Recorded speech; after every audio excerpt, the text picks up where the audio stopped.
Russia থেকে তেল আমদানি করায় বেশ কিছুদিন থেকে ভারতকে হুমকি দিয়ে আসছে মার্কিন প্রেসিডেন্ট ডোনাল্ড ট্রাম্প। এবার ভারতকে নতুন হুমকি দিয়েছেন তিনি। ট্রাম্পের মতে রাশিয়ার তেল আমদানির বিষয়ে তাকে খুশি রাখা ভারতের জন্য গুরুত্বপূর্ণ। রোববার সাংবাদিকদের সঙ্গে আলাপকালে এসব কথা বলেন ট্রাম্প। তিনি বলেন, প্রধানমন্ত্রী মোদি খুব ভালো মানুষ, তিনি একজন ভালো মানুষ। তিনি জানতেন আমি খুশি নই, আমাকে খুশি করা গুরুত্বপূর্ণ। তারা বাণিজ্য করে এবং আমরা খুব দ্রুত তাদের ওপর শুল্ক বাড়াতে পারি। ভেনেজুয়েলার ওপর মার্কিন হামলার পর তেলের বিষয়টিকে আবারও ভূ রাজনীতির সামনে এনেছে। ভেনেজুয়েলার বিশাল তেলের মজুদ রয়েছে, যার মোট পরিমাণ ৩০৩ বিলিয়ন ব্যারেলেরও বেশি। এটি বর্তমানে বিশ্বের বৃহত্তম প্রমাণিত মজুদ।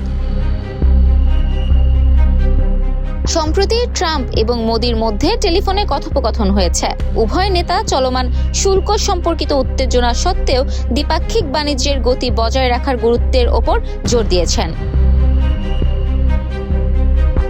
মোদির সাথে কথোপকথনের মাত্র কয়েকদিন আগে ট্রাম্প ভারতীয় চাল আমদানিতে নতুন শুল্ক আরোপের হুমকি দিয়েছিলেন। হোয়াইট হাউসের একটি গোলটেবিলে একজন মার্কিন কৃষক প্রতিনিধির অভিযোগ উত্থাপনের পর এই সতর্কবার্তা জারি করা হয়।